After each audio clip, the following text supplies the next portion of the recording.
In 5, 4, 3, 2, 1. This week on Simulcast 251, we're talking about Nest, more Android Wear goodies, the Sony hack gets real, and Netflix says nope. We'll talk about it all right here on the Simulcast.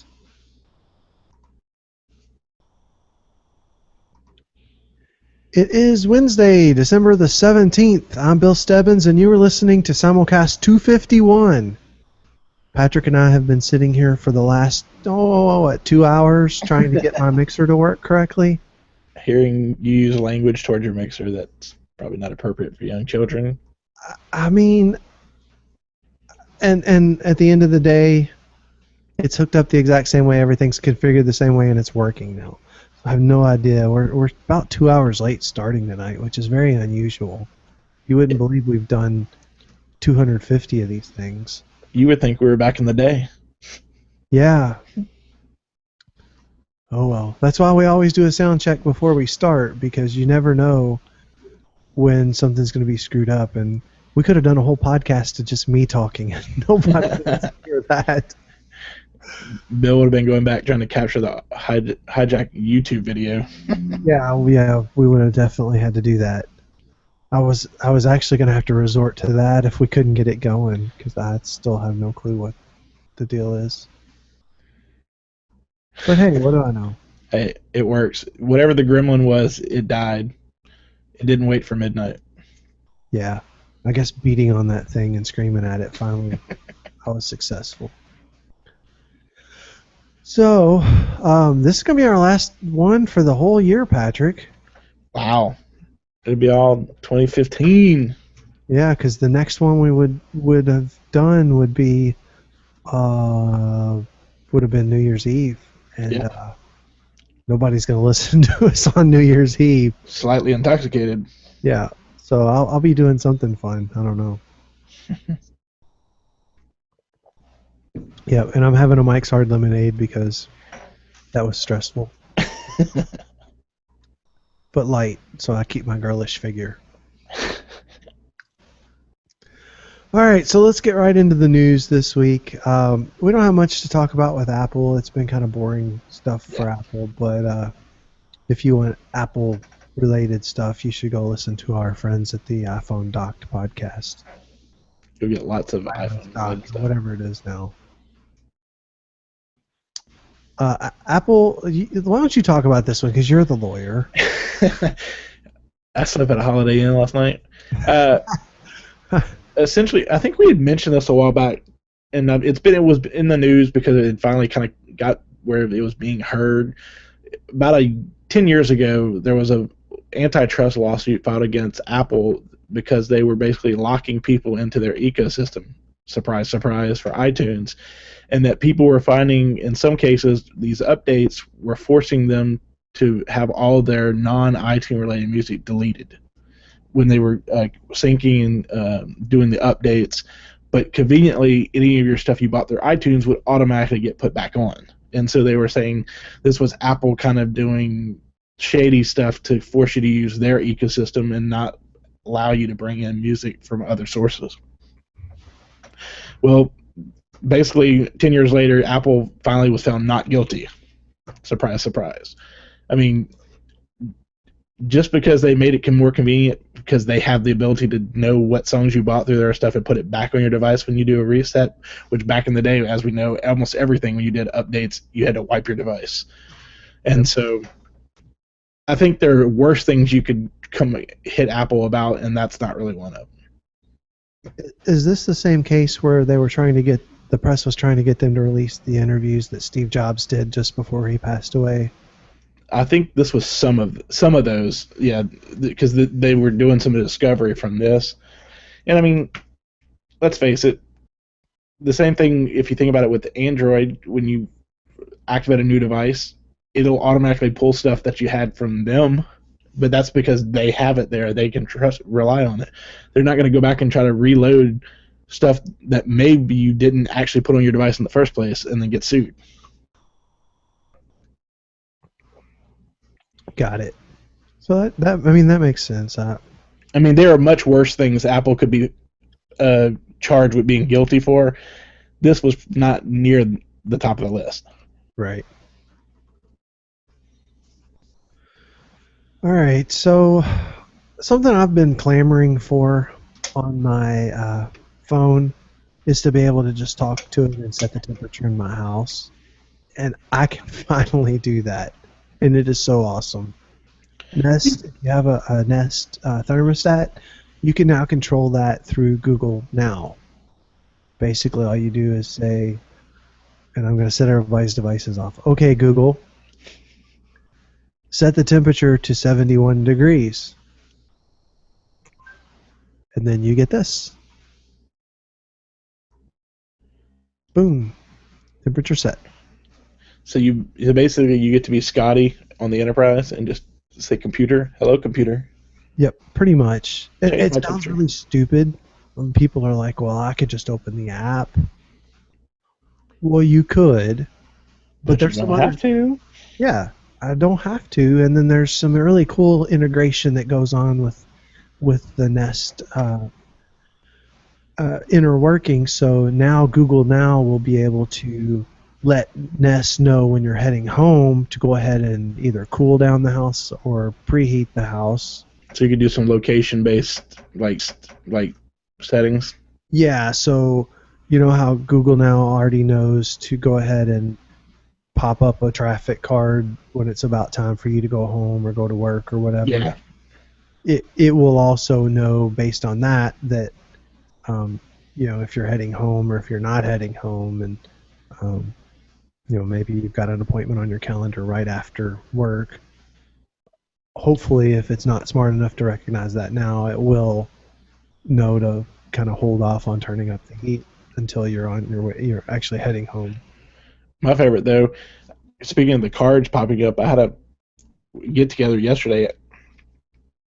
I was like 10 minutes late. I pull into the place 10 minutes late, and I get a pop-up. You should probably go ahead and leave about now. Yeah.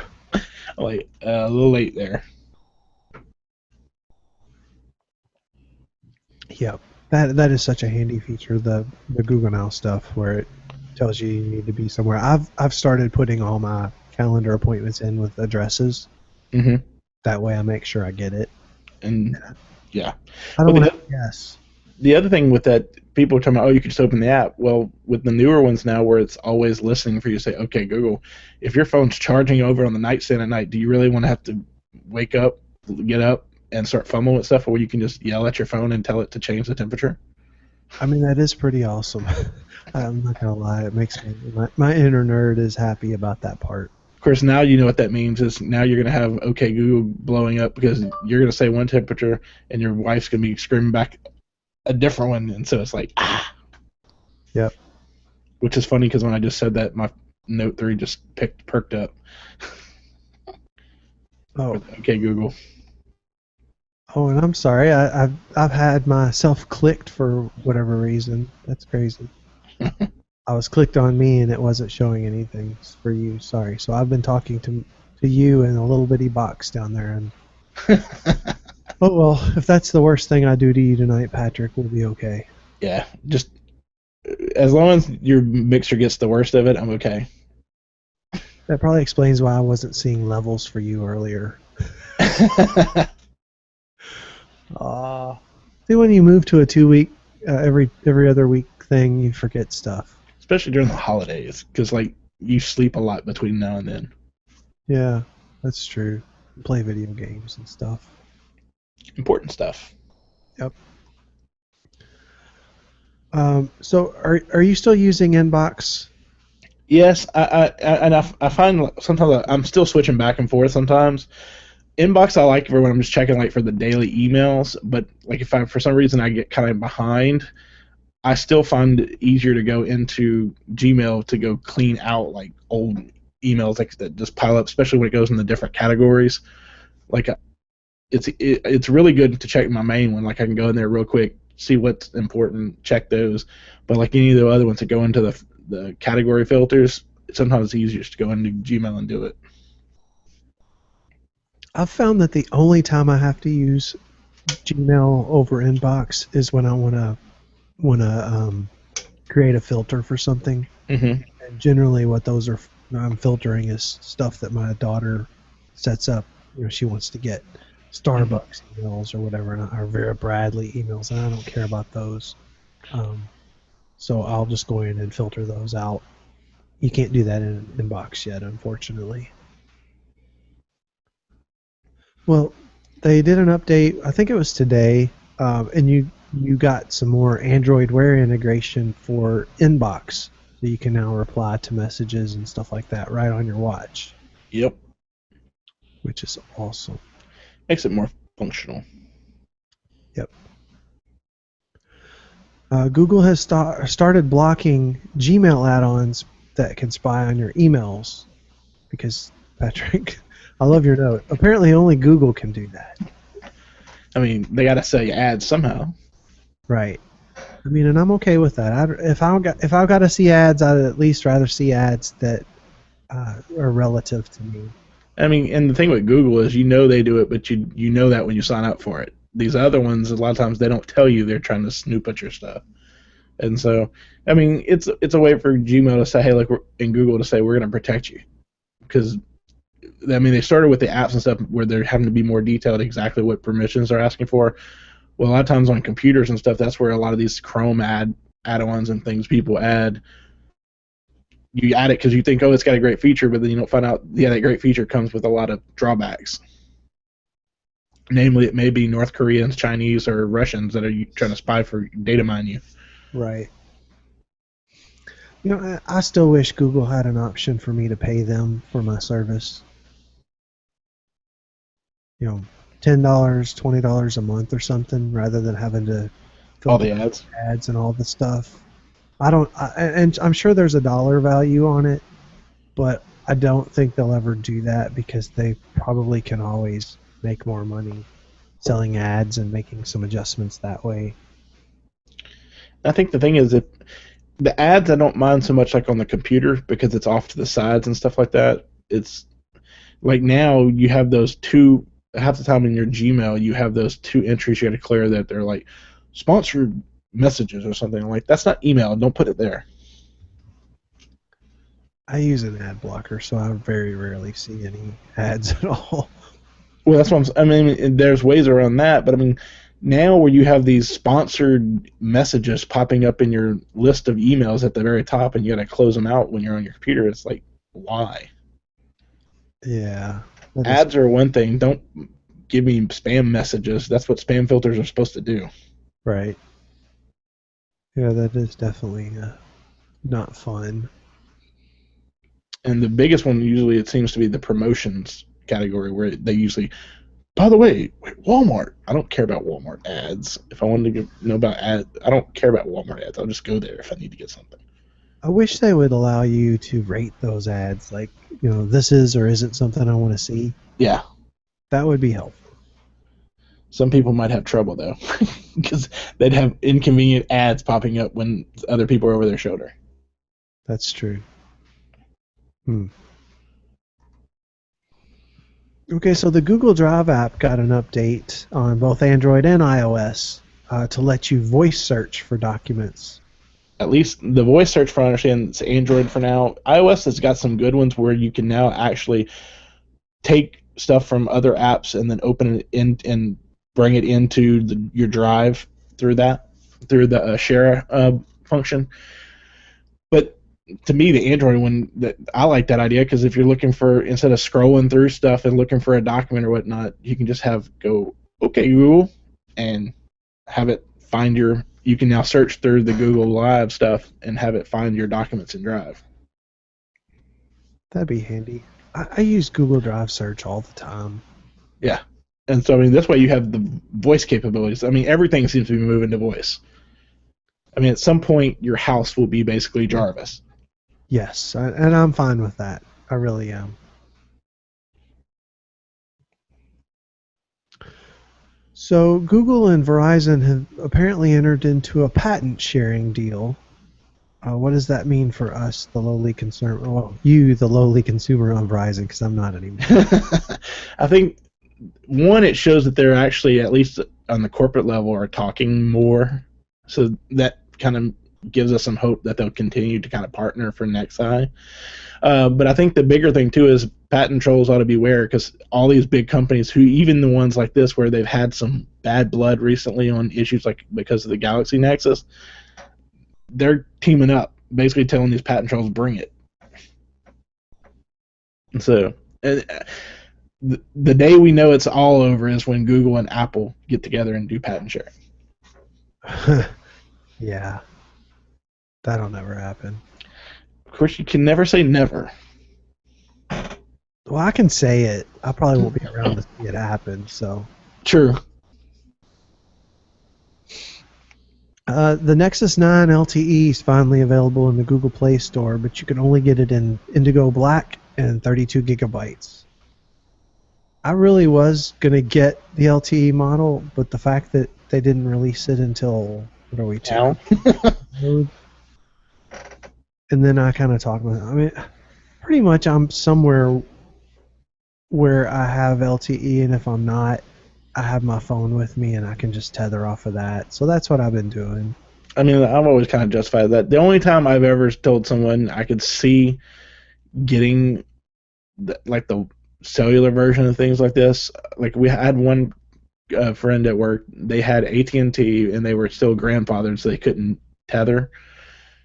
And they went out west a lot because they ride motorcycles. And so I told them, I said, if you're going to get an iPad and you get cellular, get the Verizon version, because you'll have signal out that way. You can tether, because that was one of the things where Verizon was allowing those people to tether through their iPad, where you couldn't do it with AT&T. And of all things, you can go into the network settings and make it work on AT&T with an AT&T SIM card. So I told him, I said, that's the best of all things if you're going to go cellular like that. This way, if one of your carriers doesn't have signal, you have a signal through another means. You know, the one of the coolest things when I had my Nexus 7 LTE was just using it as a hotspot. Big battery. Yeah, when the screen wasn't on and it was just the hotspot, it would go for a long, long time.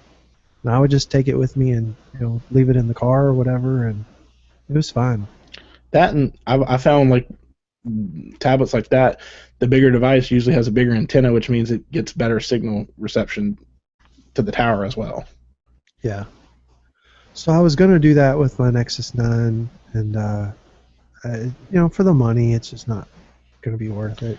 Maybe if you find a good secondhand one later, or a refurb one, pick it up once they're cheap. That's what I ended up doing on the Nexus 7, but for now I've got my original Moto X that I just keep as a spare hotspot. Yeah, I just leave it plugged in at work and got a hotspot. So that's all I need, really. Yeah. I found this interesting, that AT&T is offering a $100 bill credit if you activate the Nexus 9 LTE that you bought from the Play Store on a 2-year contract. So basically you're saying, I'm going to pay you for service for 2 years on this tablet that I didn't buy from you in exchange for you giving me $4 and something cents a month. Basically. I guess they just try to figure, it's a free $100 bill credit. I mean, I guess, but I mean, the other thing is, if it would just $10 a month to add your tablet to your line, it at least reduces that monthly cost to you for adding that to your shared data pool. But do they charge you more? I mean, I guess I'm not clear on how that works. They probably aren't either. Because if you have a contract on AT&T, there's a $25 charge in addition to what your device fees are. Mm-hmm. But I don't know if that applies if you bring your own device. I've never really seen that before. I'm sure probably most of the people at the AT&T store haven't either. Yeah, I wouldn't know what to do with the Nexus 9.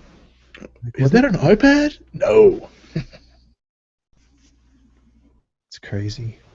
So if you're listening and you're thinking about doing this, please don't. It's not worth the $100 over 2 years to be tethered to AT&T. That's just go month to month. Yeah. This one, I haven't been quite as high on T-Mobile since I left them and They try to discovered screw that. you over. Well, yeah, that, and then just the. I still like them as a company. It's just realizing that their coverage was pretty darn awful. There's places that I go now where I expect not to have any coverage, and I still have, full bars of Yeah. LTE. But they're still moving on with their Uncarrier program, and we're up to 8. And John the Gare Ledger, whatever his name is. But didn't we also get like 6 and 7 or like 5 and 6 within like a couple weeks of Yeah, each other? yeah. This one actually I'm excited about because hopefully it forces the other carriers to do this. Data stash, rollover data. Yeah. So I've actually mentioned this before. I'm pretty sure I mentioned it here that should be, they should have rollover data where if you don't use your data bucket all in the month, which you're paying for, they should roll it over into another package for the next month. It makes sense for them too because then it encourages you not to use your Mac at the end of the year, at the end of the month, trying to just use up your data so you don't waste it, and then crushing their systems towards the end of the month. It would actually take off some of the stress on the system because people would be like, "Oh, I'm going to keep hoarding this," kind of like they used to do with minutes, rollover minutes. Yeah, and really nobody talks on the phone anymore, so No, it's the data part. And I've always said that if I would be okay with metered plans, a smaller metered plan, if I didn't lose whatever I didn't use. yeah, because sometimes you're in around Wi-Fi all the time, and then suddenly you're on vacation and boom. Exactly. So, and the way that I read this briefly, but you get 10 gigabytes to start off, like in your data stash. So once you go over your monthly allotment, then you start dipping into that 10 gigabytes. So not only do you carry over, but you start off with a little padding. Right. And then as you use up that 10 gigabytes, then they start accruing your leftover data for the month going forward. So you've got to go over and get into that data stash before they start accruing. So I'm assuming they're not going to throttle you when you're within that. Right.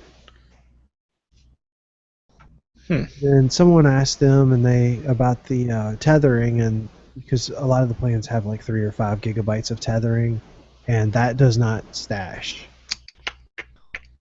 Which seems kind of, I mean, I understand why they would, but I could certainly see a case for wanting them to do that. I mean, if you only travel a few times a year, and That's when you're going to have the period, yeah. Yeah. And that's going to be your biggest data hog most of the time. Yep.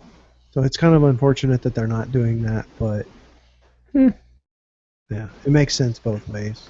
I'll stick with my grandfather's data for now. Yeah. So Netflix, at one point had kind of a lot of people's dream is to be able to do offline Netflix playback. So if you're going to go on a plane or something like that, and you can take a movie with you or 2 movies, and just have them stored on your laptop or your tablet or whatever so you can watch them. And originally Netflix said that they were going to do that at some point. And then they've kind of stepped away from that and they're no longer saying that. In fact, they're saying the exact opposite. Yeah. No, not ever happening. So I forget who it was, but one of the blogs had a thing that said, nope, no offline playback ever. My guess is they got in touch with the people who they license all their content from, and they said, you're crazy. Yeah. I mean, I would assume that's the case, too. Because, I mean, if you think about it, the only one I know of right now that lets you kind of offline stuff, well, does Google Movies let you offline them? Yep. Okay, I figured they would because you can download it to your device and then it restricts you downloading more.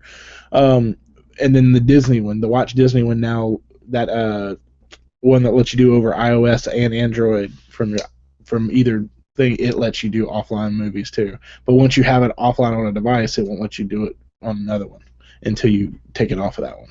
Right. So that's kind of disappointing, but I think their thought is that pretty soon Wi-Fi is going to be so ubiquitous it'll be a non-issue. Yeah, I mean that was originally, if you think about it, Sprint when their first 4G WiMAX, that was the original intent for it, was to be public Wi-Fi. Yeah. Well, it's very rare that I get to watch Netflix anyway. Yeah. Until Orange is the New Black season 3 comes out, I probably won't watch it again. So the Sony hack we talked about, and actually that was one of our show titles last time, where Sony got hacked and the terrorists are mad about the movie about North Korea's leader. The interview, I think. Do what? I think, was it called The Interview, I think, or something like that? Yeah, it's got Seth Rogen and James Franco. And it's interesting how this has escalated since we last talked about it. They were on, both of the actors were on Howard Stern late last week, maybe Wednesday or Thursday, Wednesday, I guess.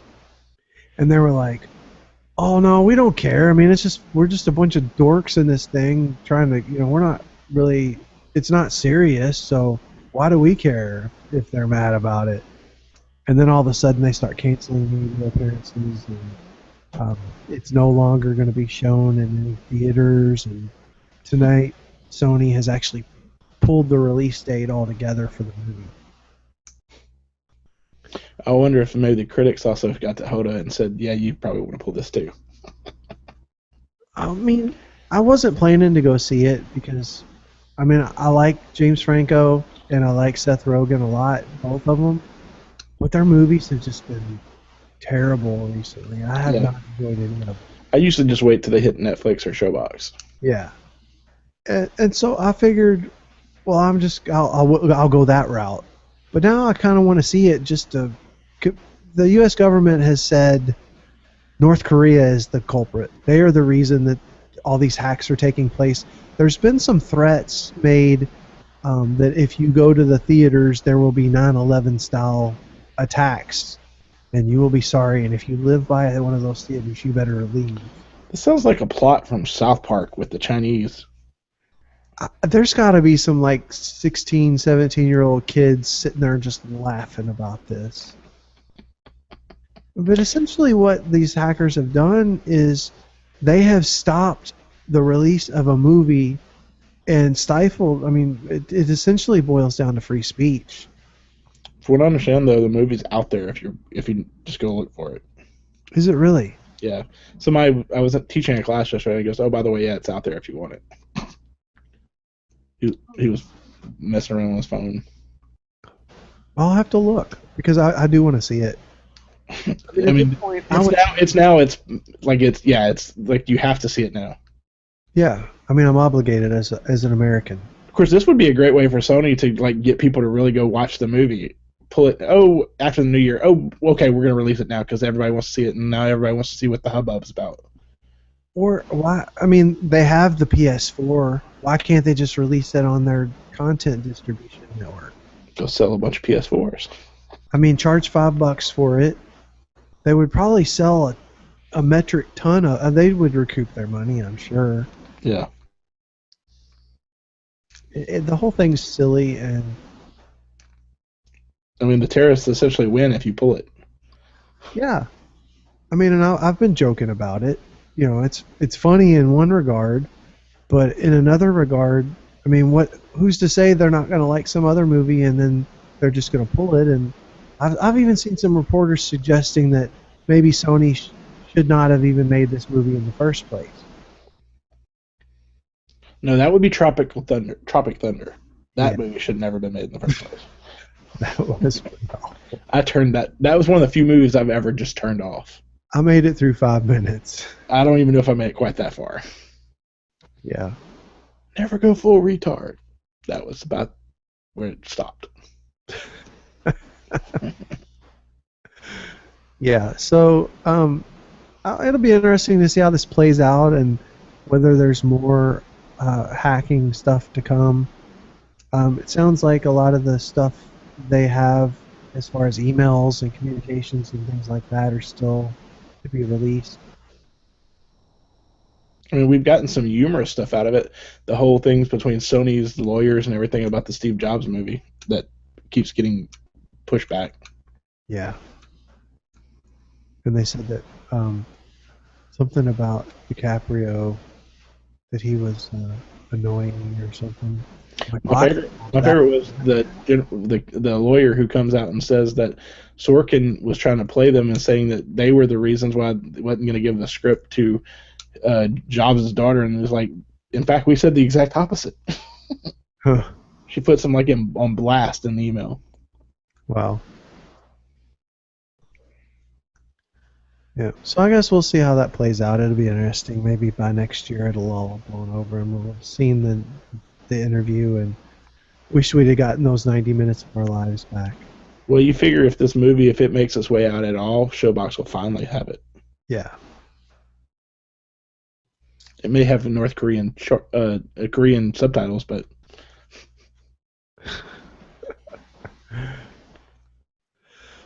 all right. So Plex is finally coming out on the PS3 and the PS4.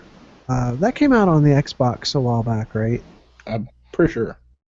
Because I was on the other night and one of my buddies was on his Xbox One using Plex. So I assumed that it was available. I never really got into Plex. I guess because I have other kinds of other methods of sending content to my screen or whatever. Mm-hmm. Have you been a big Plex user? No, I know Dave was a big Plex advocate back in the day. Yeah, I think that was before home theater PCs and Chromecasts. And yeah, well, it was an easy way to kind of use your consoles and stuff with the 360. I think was one of the first big ones with the media center stuff. Right.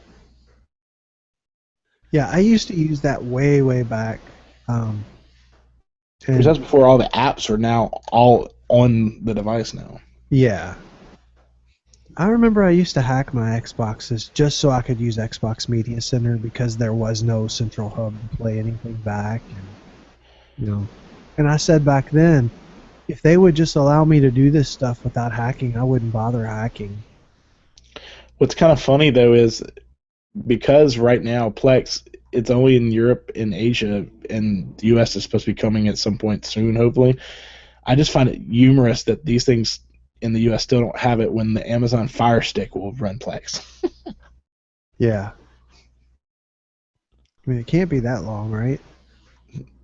You would hope, unless it's somehow Sony's being kind of pushed not to do it here because of the content distributors trying to fight it.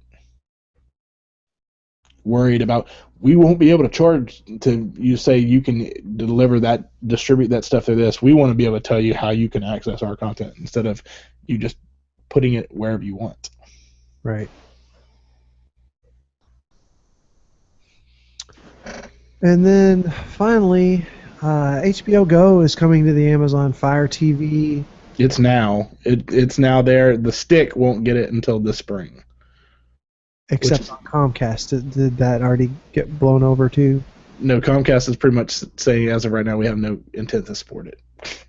Although it's funny that I saw another article that says they finally now support it on Roku. I wish I was on Comcast. They sound like a great company. Yeah. Well, I have HBO Go and I've used it a grand total of twice. I have it for one reason and one reason only, and that was so I could catch up on Game of Thrones. And then once this last season was there, I was watching it live. I didn't even watch it on DVR because I was afraid some asshole on Twitter would ruin it for me. Yeah. Which, by the way, I think the Survivor finale was tonight. And if somebody ruins it for me, I'm going to be really pissed. So, there's that. Especially, well, I say at this point, all your so-so girls have lost weight and gotten hot. Yes. Yes. There are a few of those. Okay, well, I'll remind everybody, you can find us on Google+. We are at google.com/plus the Simulcast. Twitter at the Simulcast, Facebook.com/the Simulcast. You can email us podcast at thesimulcast.com. You can also subscribe to our Push Bullet channel. That'll notify you immediately after I post the show, which is going to be around midnight tonight. And then you can call us and leave us the voicemail at 203-903-CAST. We have a listener email, Patrick, and it's all on you. So here's our email. We got a question for you guys. Gave up the 6 Plus in favor of Android. Don't know how long this will last, but I got the Nexus 6 on AT&T, and I'm really liking it. I agree it's too slippery, so case is already on order. My question is, I have 14 days to see what phone I want, and was just wondering what you guys would pick. I like Lollipop, but always think twice when looking at the Note. I've tried the Note 3 and didn't ever use the stylus, and then went to the iPhone and really liked the size. Love the show, Rob, at Fubar Racing. Yep. So my advice, we got this like in our off week, so I went ahead and replied. But I really do like my Nexus 6 a lot. Once I got a case, I'm fine with it. Size doesn't bother me anymore. That's what she said. Yeah. Todd, we just need Todd. We need a sound clip of Todd saying that. Todd, can you just send us a sound clip in, please, and we'll just play it? Leave us a voicemail. We can extract that. That's right. Please do. 203-903-CAST. I mean, I agree with you. My goal is probably in February or March, because I wait for the initial hoopla to die down, plus wait for Verizon to get their crap in order. I'm probably going to pick one up to replace my Note 3, mostly because I want to have Lollipop now, but also because I want my backup phone on Verizon to not be a Thunderbolt. I mean, I agree with Rob, the idea that I haven't really used the stylus a ton, as much as I thought I would, but there have been situations where I've used it and it's been really, I'm glad I did, because for whatever reason I needed to take a screenshot and I couldn't use the buttons to do it because it was going to mess up everything. So I was able to use the stylus to take the screen capture to write, but instead of writing, just save the screen capture. It's been really helpful for things. Yeah, I could see that too. I did occasionally use the stylus on mine, but honestly, the only time I ever used it was to draw something. Yeah, and I kind of stopped playing it right when I got Note 3. It was like nobody was playing anymore. Yep. I will say this though. At first, I used to always say the S3, S4 size I thought was the perfect size phone. But now that I've gotten used to the Note 3, I don't know that I would want to go to a smaller phone. Yeah, I mean, and really, it's not a huge difference in size when you think about it. I mean, yeah, like the Nexus 6 looks pretty massive, but the thing I've always told people is it's just a different which knuckle you use for the width. That's about it. Once you learn to go one over. Once you learn to go knuckle deep. I mean, your grip adjusts over time with it, and I mean, I couldn't imagine going back to a smaller phone like now. Yeah, I'm cool with mine too. Bigger phones are the way to go. If for the most part, I don't need it. My tablet throughout the day. I use my tablet for a lot of media consumption. Yeah. But even on the Nexus 6, the fact that it has stereo speakers also, I use it for, like today I was listening to Sirius on while I was sitting on my couch working. I was working from home today, and the speakers were plenty loud. I didn't have to hook up any earbuds or anything like that. So I will say this though, I wouldn't mind seeing HTC make the next Nexus with the boom surround and everything. Yeah, that would be nice. I mean, I like the 9, and so I would really like to see them take the one idea and make that into a Nexus. Yeah, that makes sense. Who knows what'll happen next time? I mean, I would like to see see Google do what they originally wanted, was to allow all these different manufacturers, which was like the Play Store Edition type idea, but actually being true Nexus devices. Right.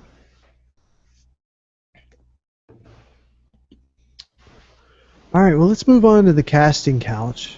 I've actually had a bit of time, and by a bit, I mean like more than a couple of hours. So I've actually opened some of my video games and played them. I actually got to play. I bought UFC the other day. Brandon and I have been playing that, and she kicks my butt. Country. I was playing Daniel Cormier the other night. He leg kicked me into submission. But it was worth $20. I've been playing some Call of Duty, trying to finish up the campaign on that. And then a couple shows that I watch. Ink Master. I don't know why I watch these tattoo shows. I have no tattoos, and I don't have any plans to get them.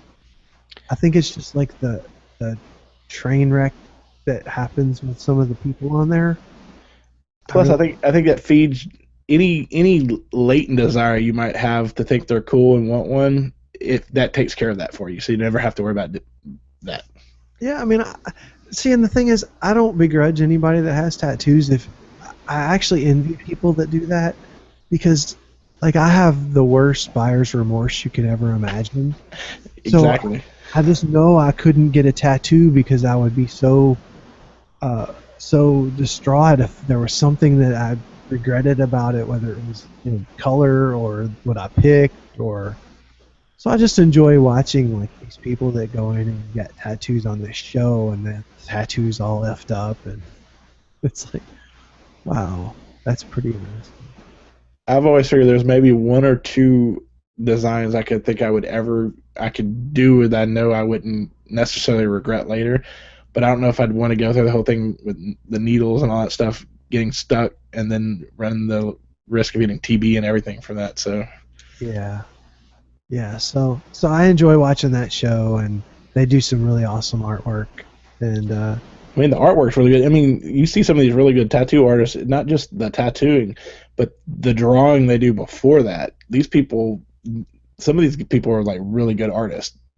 yeah, and I think that's the crazy part, is that not only do they have to draw it, then they have to actually, use a machine with ink and needles to push it into your body and make it look right, and there's people a lot of talent. kind of moving when they're trying to do it. Yeah.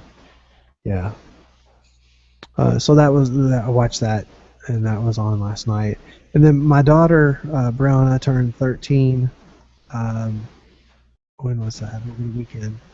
And so she got to watch her first PG-13 movie, which was Fault in Our Stars, which was kind of a depressing movie. It's about a girl that has cancer. Yeah. A guy that doesn't, it only has one leg or something. I don't know. It's just depressing. So I don't know that. I mean, it's a good movie, but it's just depressing. But she fell asleep while we were watching it, so whatever. She didn't even finish. I don't even think she knows what happened, but she's so happy to have watched the PG-13 movie.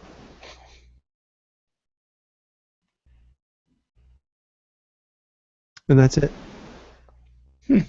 For me, I haven't has most of the shows I've been watching. Their mid-year runs have pretty much come and gone.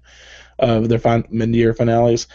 Although I will say from last week, the mid-year ending for The Flash, it's this show has steadily gotten better every week, and with what they left us with for the mid-year ending, I cannot wait for January.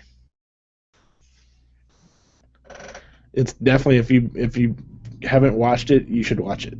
So it comes back on in January. Yeah, that and Arrow. Arrow's actually looking pretty good too because it's got the League of Assassins going down. I think they really are trying to do like Marvel and slowly pull all this together for a Justice League movie at some point.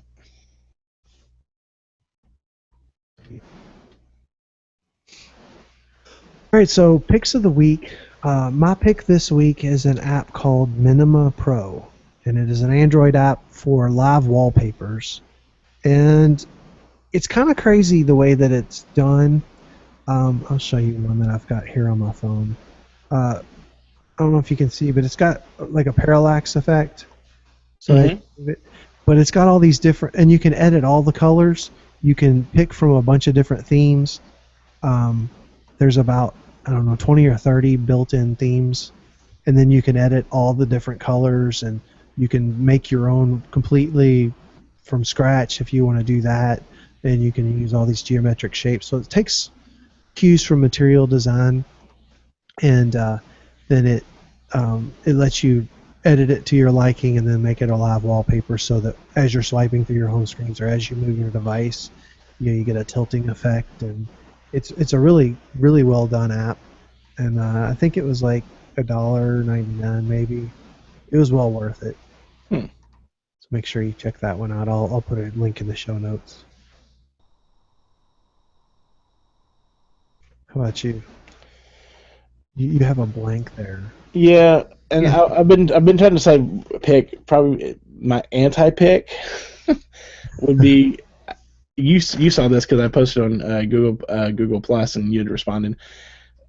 I bought my dad an iPad Mini 2 for Christmas, and so at first I was like, "Oh, I'm gonna order it on Amazon," because I think the Apple Store at the time it was going to be a 2-week wait or something because they were in between shipments, and so got on Amazon, ordered it. It came in. I was kind of excited because it actually was coming in a day early. Ran home at lunch to pick it up because my dad wasn't in town. Went and grabbed it, brought it up to work. Was going to wrap it and everything for him. Opened up the outside box and go, something's not right here. The plastic's not around the box because it's supposed to be a new iPad Mini. Everything. Pull out the box. The outside plastic just crumpled up underneath it inside the box. Open up the box. The tight cellophane that's usually around it had been removed and put back, and it was all crinkled up. So I was like, something's not right here. That was like the Walmart packaging job. I almost wonder if someone didn't grab like a return or something and accidentally throw that in the box instead of grabbing kind of the whole thing where Amazon had the issue with the machines ended up sending somebody like a roller off of their conveyor belt or something. There was a story about some farmer got a conveyor belt piece. Oh, wow. But whoever the seller is, I don't know if it's really supposed to be Amazon or not because the name of the seller was Warehouse Number 6. But I will give Amazon props. They quickly said, hey, look, email you the label, print it out, send it in. We'll go ahead and process your return. Technically, because I used my debit card for it, it could have taken 7 to 10 days, but it took 2 days, and then it showed up this morning. They got the refund thing for it, and so I was like, they couldn't reorder it for me. That was the only thing that I guess was a negative from Amazon's perspective, because they fulfilled it, but they didn't weren't the seller, and so which kind of makes me wonder if they're fulfilling it, what exactly is their role if they're not the one putting it in the box originally. So I wonder if they were the ones that screwed this up. But Apple had them back in stock, so I got to give props to Apple. I was able to buy it online. Even with tax, it actually came out to cheaper because of the government employee discount, and got it for $2 cheaper and was able to go pick it up that night at the store. You ordered it online and then picked up in the store? Yeah. So I walk in and picked it up. Oh, awesome. So I was like, I was willing to pay the tax. And they actually, I haven't checked today, but I know yesterday they had actually refreshed their stock of the refurbs. I actually thought about getting it was only $30 cheaper. So I was like, I ain't going to be cheap for a Christmas gift. And got the full size, the brand new one. But they had pretty good deals for the Mini 2, which, as we've said before, there's no reason to buy a Mini 3 unless you really have to have the Touch ID, because that's the only difference between the Mini 2 and the Mini 3. Right.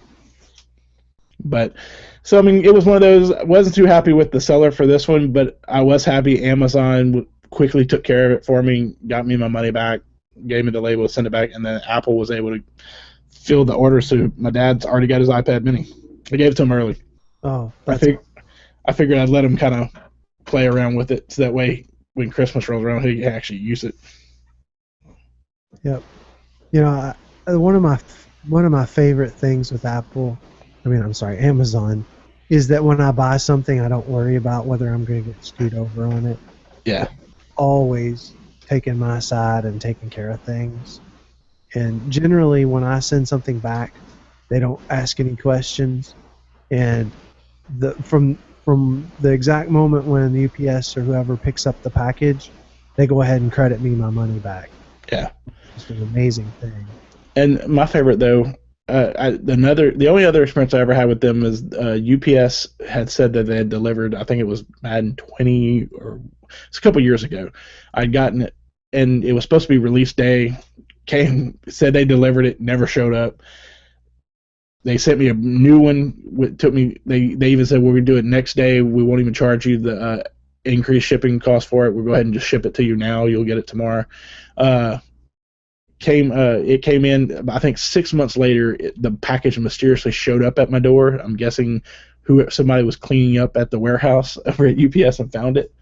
Called up Amazon and they were like, "Hey," I was like, "You want to send me a label? I'll go ahead and send it back to you." And they're like, "You want to keep it? Go ahead," because it was 6 months later. They were selling it for like $10 now. So I ended up sending it to Jeff. I was like, "Here, Jeff, you got a free copy." Awesome. Yeah, I mean, and they get my business because of that. You know, it may cost them a few extra dollars occasionally, but I always go to Amazon first. I would much rather order it from Amazon and wait 2 days than I would drive to Best Buy and deal with that mess. I mean, I said the only time I've not wanted to wait for them was when they were dragging out the whole thing for the Nexus 9. Because the Best Buy had it, I just went. Yeah, exactly. I mean, I'm like you. I had mine pre-ordered from Amazon. I was ready. I was willing to wait the extra day. But then they couldn't commit, and it may not have been their fault because apparently HTC was having and Google were having issues. They were trying to stock the Google Play Store and everything, and Amazon was kind of getting the shaft. Yeah. They couldn't get a commitment of when they were going to get their supplies. Yeah, so I went with the sure thing and got mine. Yep. Although with Best Buy, that's not always a sure thing, as we know. Yeah, that's very true. All right, so Patrick, tell everybody where they can find you between now and next year when we return. I am always on Twitter at handle at LSU Law 2009. I'm on Google Plus all the time. So if you either of those ways, or if you just want to shoot me an email, patrick@Simulcast.com. All right, and I am at Bill Stebbins on Twitter, BillStebbins.com for everything else. And as I mentioned, we're going to be off the rest of the year. So if you want to interact with us, hit us up on our social media sites, shoot us an email, whatever. We love to chat. Otherwise, have a safe and happy holiday, and we will talk to you guys next year. Woohoo! Later. Later, guys.